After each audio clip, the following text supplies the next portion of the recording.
మహిళా ఉపాధ్యాయురాలు అంటే ఆడపిల్లలకి.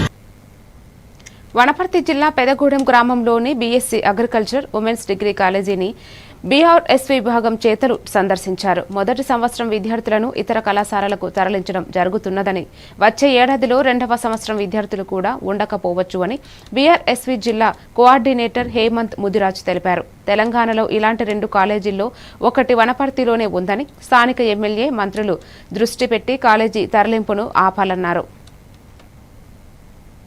4 రోజుల నుంచి ఒక ఈ అగ్రికల్చర్ బీఎస్సీ విమెన్స్ కాలేజ్ పైన జరుగుతున్నటువంటి ఒక దుర్మార్గపు చర్య, ప్రభుత్వం తీసుకున్నటువంటి ఒక దుర్మార్గపు చర్య. దీని మంచి చెడు నిజం నిర్ధారణ చేసుకుంటే మాకు తెలిసిన విషయాలు ఏంటంటే, కళాశాలలకు వచ్చి కళాశాలలో ఉన్నటువంటి అధికారులను అడిగి తెలుసుకున్నాక మాకు వచ్చిన విషయం ఏంటంటే, మొదటి సంవత్సరం చదువుతున్నటువంటి విద్యార్థులు అసలు కాలేజీలో లేరు. వీళ్ళని పక్క ప్రణాళికతో వీళ్ళను వేరే కాలేజ్కి డైవర్ట్ చేసి, పాలెంలో ఉన్నటువంటి వేరే కాలేజ్కి డైవర్ట్ చేసి, యథావిధిగా ఈ ఇయర్ ఆఫ్ అకామిడేషన్ అనేది లేకుండా క్లోజ్ చేసి, ఎవరైతే సెకండ్ ఇయర్ విద్యార్థులు ఉంటారో వాళ్ళు థర్డ్ ఇయర్కి వస్తారు, థర్డ్ ఇయర్ పిల్లలు పాస్డ్ అవుట్ అయిపోతారు. అదే విధంగా ఫస్ట్ ఇయర్ అనేది ఇంటేక్ తీసుకుంటేనే మనము ఆ కాలేజ్ అనేది రెగ్యులర్ గా రన్ అవుతుంది.